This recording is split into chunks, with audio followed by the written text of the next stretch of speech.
श्रीमद् भागवतम दसम स्कंद अध्याय 21 गोपियों द्वारा कृष्ण के वेणुगीत की सराहना। श्री सुखदेव गोस्वामी ने कहा, इस तरह वृंदावन का जंगल स्वच्छ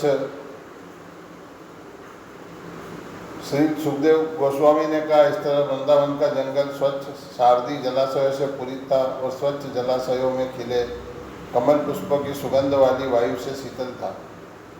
अपनी गौओं तथा ग्वाल सखाओं समेत अच्युत भगवान ने उस जंगल में प्रवेश किया। वृंदावन के सरोवर, नदियाँ तथा पर्वत पुष्पित वृक्षों पर मंडराते उन्मत्त घोरों तथा पक्षियों के समूह से गुंजरित हो रहे थे। मधुपति श्री कृष्ण ने ग्वाल बालों तथा बलराम के संग उस जंगल में प्रवेश किया और गोवे चराते हुए वे अपनी बंसी बजाने लगे। जब ब्रजगाम की तरुण गोपियों ने कृष्ण की वंशी का गीत सुना तो उनमें से कुछ गोपियां अपनी सखियों से एकांत में कृष्ण के गुणों का बखान करने लगी। गोपियों ने आपस में कृष्ण के विषय में बातें करते हुए जब उनके कार्यकलापों का स्मरण किया तो उन्हें श्री कृष्ण की प्रेमपूर्ण चितवन और मधुर मुस्कान आदि की याद आ गई, जिसने उनके मन को विचलित कर दिया था और वे कुछ भी न कर पाई। अपने सिर पर मोर पंख का आभूषण, अपने कानों में नीले कर्णिकार फूल, स्वर्ण जैसा चमचमाता पीला वस्त्र तथा वैजयंती माला धारण किए भगवान कृष्ण ने सर्वश्रेष्ठ नर्तक का दिव्य रूप प्रदर्शित करते हुए वृंदावन के मन में प्रवेश करके अपने पद चिन्हों से इसे रमणीक बना दिया। उन्होंने अपने होठों के अमृत से अपनी बंसी के छेदों को भर दिया और ग्वाल वालों ने उनके यश का गान किया। हे राजन, जब ब्रज की युवतियों ने सभी प्राणियों के मन को मोह लेने वाली कृष्ण की वंशी की ध्वनि सुनी तो वे एक दूसरे का आलिंगन कर करके उसका बखान करने लगी। गोपियों ने कहा, सखियों, जो आंखें नंद महाराज के दोनों पुत्रों के सुंदर मुख का दर्शन करती हैं वे निश्चय ही भाग्यशाली हैं। जो ही वे दोनों अपने मित्रों से गिरकर तथा गोओं को अपने आगे आगे करके जंगल में प्रवेश करते हैं तो वे अपने मुख में वंशियाँ धारण करके वृंदावन वासियों पर प्यार भरी चितवन से देखते हैं। जो आंखें वाले हैं उनके लिए हमारी समझ में देखने की इससे बड़ी अन्य कोई वस्तु नहीं है। तरह तरह के आकर्षक परिधानों के ऊपर अपनी बाधाएं डाले और मोर पंख, कमल, कमलिनी, आम की कोपलों तथा पुष्प कलियों के गुच्छों से अपने को अलंकृत किए हुए कृष्ण तथा बलराम ग्वाल बालों की टोली में शोभायमान हो रहे हैं। वे नाटक मंच पर प्रकट होने वाले श्रेष्ठ नर्तकों की तरह दिख रहे हैं और कभी कभी वे गाते भी हैं। हे गोपियों, कृष्ण के अधरों का मुक्त रूप से अमृतपान करने वाले गोपियों, जिनके लिए ही वास्तव में यह अमृत है, केवल स्वाद मात्र छोड़ने के लिए इस वंशी ने कौन से सुख कृत्य किए होंगे। वंशी के बाप दाते बांस के वृक्षों ने हर्ष के अश्रु गिराए होंगे। जिस नदी के तट पर यह वृक्ष उत्पन्न हुआ होगा उस माता रूपी नदी ने हर्ष का अनुभव किया होगा, इसलिए यह खिले हुए कमल के फूल उसके शरीर के रोमों की भांति खड़े हुए हैं। हे सखी, देवकी पुत्र कृष्ण के चरण कमलों का कोष पाकर वृंदावन पृथ्वी की कीर्ति को फैला रहा है। जब मोर गोविंद की वंशी सुनते हैं तो वे मस्त होकर नाचने लगते हैं और जब अन्य प्राणी उन्हें पर्वत की चोटी से इस तरह नाचते देखते हैं तो वे सभी स्तब्ध रह जाते हैं। ये मूर्ख हिरनियाँ धन्य हैं, क्योंकि ये नंद महाराज के पुत्र के निकट पहुँच गई है, जो खूब सजे धजे हैं और अपनी बांसुरी बजा रहे हैं। सचमुच हिरणी तथा हिरण दोनों ही प्रेम तथा स्नेह भरी चितवनों से भगवान की पूजा करते हैं। कृष्ण का सौंदर्य तथा शील समस्त स्त्रियों के लिए उत्सव स्वरूप है।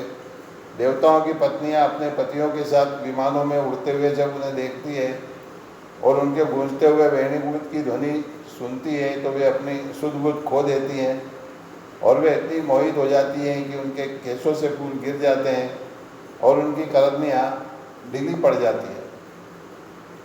गोए अपनी नलिका रूपी दोनों कानों को उठाए हुए कृष्ण के मुख से निकले वेणुगीत के अमृत का पान कर रही हैं। बछड़े अपनी माताओं के गीले स्तनों से निकले दूध को मुख में भरे भरे स्थिर खड़े रहते हैं। वे अपने अश्रुपूरित नेत्रों से गोविंद को अपने भीतर ले आते हैं और अपने हृदय में उनका आलिंगन करते हैं। हरि माई कृष्ण का दर्शन करने हेतु इस जंगल में सारे पक्षी उड़कर वृक्षों की सुंदर शाखाओं पर बैठ गए हैं। वे एकांत में अपनी आंखें मूंद कर उनकी वंशी की मधुर ध्वनि को ही सुन रहे हैं और वे किसी अन्य ध्वनि की ओर आकृष्ट नहीं होते। सचमुच ये पक्षी महामुनियों की कोटि के हैं। जब नदियाँ कृष्ण का वेणुगीत सुनती है तो उनके मन उन्हें चाहने लगते हैं, जिससे नदियों की धाराओं का प्रवाह खंडित हो जाता है, जल क्षुब्ध हो उठता है और भंवर बन के घूमने लगता है। तत्पश्चात नदियाँ अपनी लहरों भुजाओं से मुरारी के चरण कमलों का आलिंगन करती है और उन्हें पकड़कर उन पर कमल पुष्पों की भेंट चढ़ाती हैं। भगवान कृष्ण बलराम तथा ग्वाल वालों के संग में ब्रज के समस्त पशुओं को चराते हुए ग्रीष्म की कड़ी धूप में भी निरंतर अपनी बांसुरी बजाते रहते हैं। यह देखकर आकाश के बादल ने प्रेमवश अपने को फैला लिया है। ऊंचे उठकर तथा फूल जैसी असंख्य जल की बूंदों से उसने अपने मित्र के लिए अपने ही शरीर को छाता बना लिया।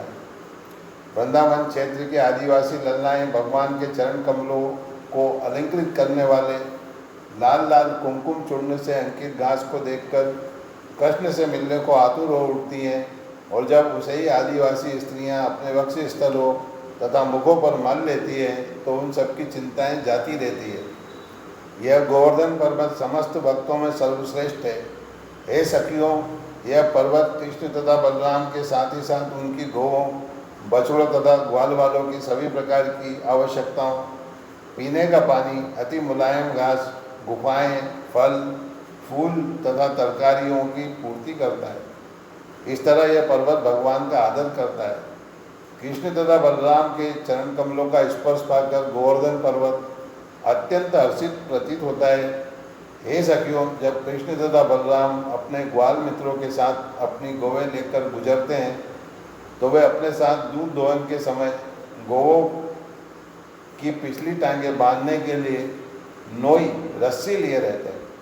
जब भगवान कृष्ण अपनी वंशी बजाते हैं तो मधुर संगीत से चर प्राणी स्तब्ध रह जाते हैं और अचर वृक्ष आनंदातिरेक से हिलने लगते हैं।